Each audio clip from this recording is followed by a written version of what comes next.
안녕하세요. 이 시간에 저는 성경 말씀 요한복음 4장 43절부터 54절에 있는 하나님의 말씀을 통해서요, 죽어가는 사람의 필요, 생명의 소생이라는 제목으로 복음 메시지를 여러분들과 나누고자 합니다. 먼저 간략하게 이 성경 내용을 요약해 드리면요, 예수님께서 갈릴리의 가나라는 동네에 찾아가십니다. 그리고 그곳에 왕의 한 신하가 있었는데 그의 아들이 병들어 죽어가고 있었습니다. 그래서 이 왕의 한 신하는 예수님을 찾아가서 자신의 아들을 고쳐달라고 간청을 합니다. 그리고 예수님은 그에게 직접 그의 집에 가시지 않고 다만 말씀하시면서 가십시오, 그대의 아들이 살아났습니다 라고 이렇게 말씀하시고요, 이 왕의 신하는 그의 예수님의 말씀을 믿고 집으로 돌아갑니다. 그리고 돌아가는 중에 마침 그의 노예를 만났는데 놀랍게도 이 왕의 신하가 예수님의 말씀을 믿은 그 순간에 자신의 아들이 병이 낫고 살아난 것을 놀라운 사실을 이제 발견하게 됩니다. 이 성경 이야기는 아주 짧고 단순하지만 우리 인생에 있어서 문제의 근원을 너무나도 정확하게 묘사해주고 있습니다. 먼저 이 가나라는 단어는 갈대라는 뜻입니다. 다시 말하면 이 가나라는 동네 안에 있었던 모든 사람들이 갈대와 같다는 거죠. 갈대는 연약하고 깨지고 싶고 언제 어디서든지 꺾여질 수 있는 그런 연약한 사람들을 말하는 것입니다. 마치 왕의 그 신하의 아들이 병이 들어서 죽어가고 있는 것처럼 사람의 이런 참된 상태는 연약하여서 깨지기 쉬워서 병들어 죽어가고 있다는 것을 말해주는 것입니다. 혹시 이 말에 동의를 하지 않는 분도 계실 수 있을 것 같습니다.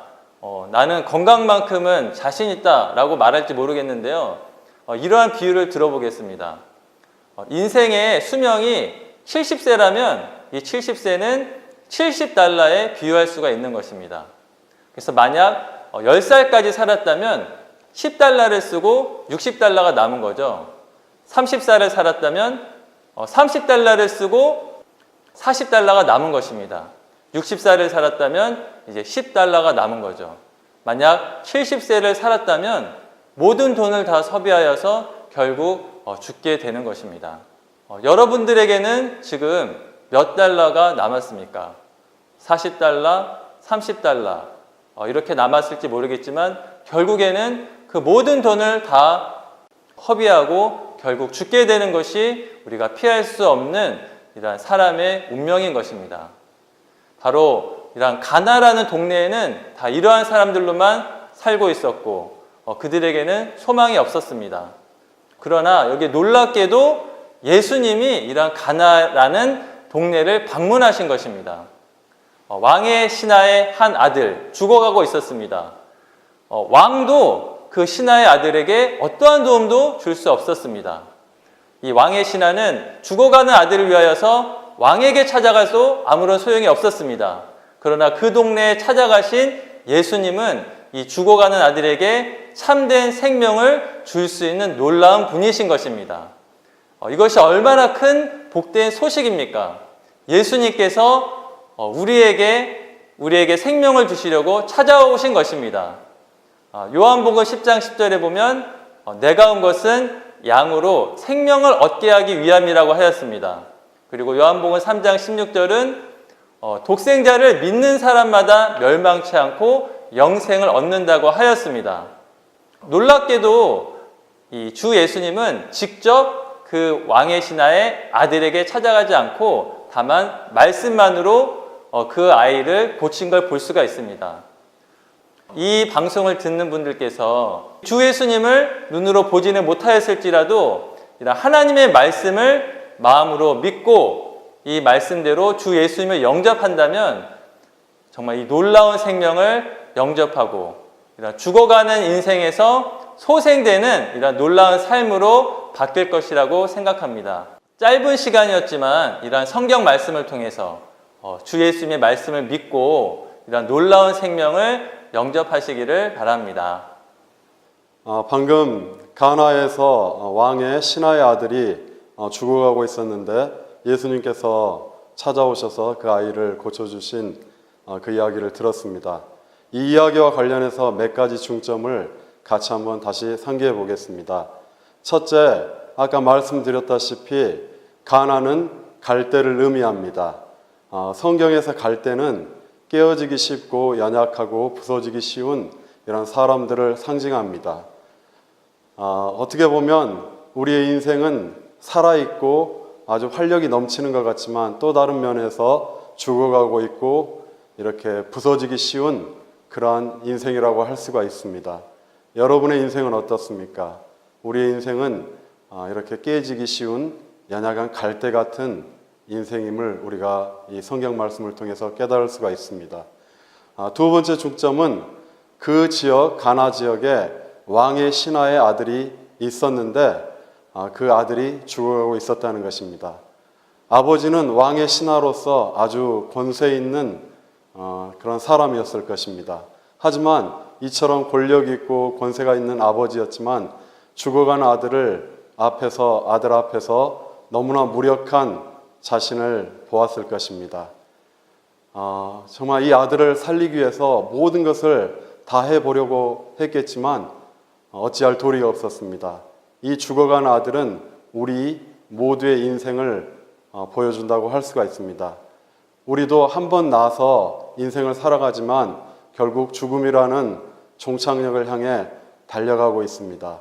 사람은 한 번 죽도록 예정되어 있습니다. 그리고 인생을 사는 동안 많은 고난과 질병과 어려움과 그런 것들을 겪으면서 참으로 인생이 허야 연약하고 깨지기 쉽다는 것을 발견하게 됩니다. 결국 우리는 치유가 필요한 그런 병든 사람들인 것입니다. 셋째 중점은 예수님께서 이 갈릴리 가나를 방문하셨다는 것입니다. 사람은 하나님께서 창조하신 귀한 존재이지만 타락에서 하나님을 멀리 떠나서 이런 타락하고 저속한 세상에 살게 되었습니다. 거기서 병들어 죽어가고 있게 되었습니다. 그러나 하나님이신 예수님은 세상 사람들을 너무나 사랑하셨기 때문에 그들을 찾아서 이 갈릴리의 가나로 오신 것입니다. 성경 요한복음 3장 16절은 이렇게 말합니다. 하나님께서 세상을 이처럼 사랑하셔서 독생자를 주셨으니 이것은 그분을 믿는 사람마다 멸망하지 않고 영원한 생명을 얻게 하시려는 것입니다. 하나님이 세상을 얼마나 사랑하는지 아십니까? 하나님이 이런 병들어 죽어가고 있는 우리 인생을 얼마나 긍휼히 여기시고 사랑하는지 아십니까? 그분은 심지어 자신의 외아들 예수 그리스도를 보내셔서 우리 대신 죽게 하시기까지 사랑하셔서 우리를 찾아오신 것입니다. 또한 마태복음 9장에서 예수님은 이렇게 말씀하셨습니다. 건강한 사람에게는 의사가 필요 없지만 병든 사람에게는 필요하다 하였습니다. 우리 모두의 인생이 이렇게 병들어 죽어가고 있지만 참 의사이신 예수님께서 우리를 찾아오셔서 우리를 치유하시려고 오신 것입니다. 네 번째 중점은 아버지가 예수님께 간 것입니다.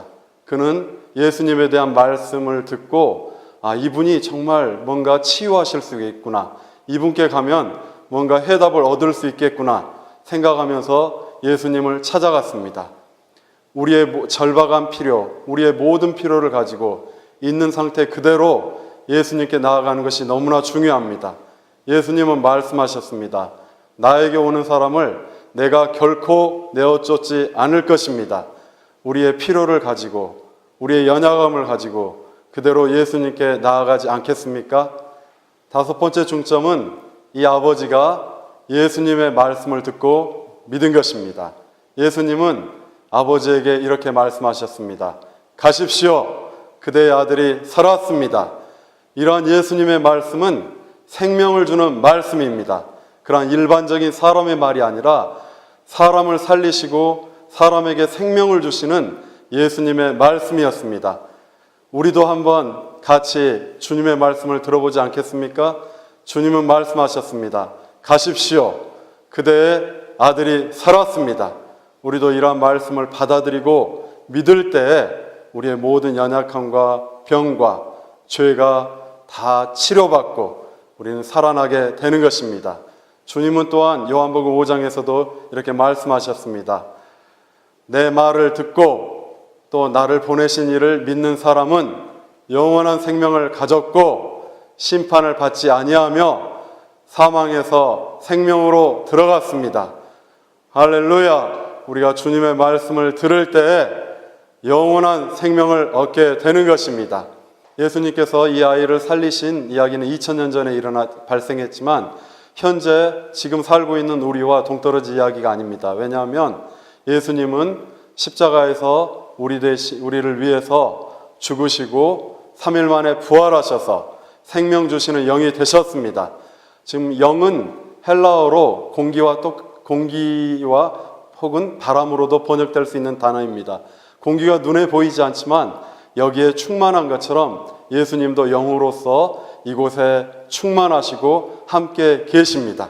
그래서 우리가 마음을 열고 그분을 공기를 호흡하듯이 예수님을 호흡할 때, 받아들일 때 그분은 우리 안에 들어오셔서 우리를 치유하시고 우리의 삶을 풍성하게 해주십니다. 주님은 이렇게 말씀하셨습니다. 누구든지 주의 이름을 부르는 사람은 구원을 얻을 것이다. 한 분 주님께서 모든 사람의 주님이 되셔서 그분을 부르는 모든 사람에게 풍성하십니다. 이러한 약속의 말씀을 우리도 오늘 듣고 믿음으로 주님을 받아들일 수 있기를 원합니다. 함께 주님의 이름을 부름으로 연약하고 그런 약했던 죽어가는 인생이 기쁨과 생명과 희락과 소망이 충만한 인생으로 바뀌기를 원하지 않으십니까? 저와 함께 이 주님의 이름을 부름으로 주님을 받아들일 수 있기를 원합니다. 주 예수님, 주 예수님, 지금 이 시간 주님의 이름을 부릅니다. 제 삶에 찾아오셔서 저의 모든 질병과 연약함을 치유해 주시고 저도 풍성한 삶을 살 수 있도록 인도해 주시기를 원합니다. 주님 감사합니다.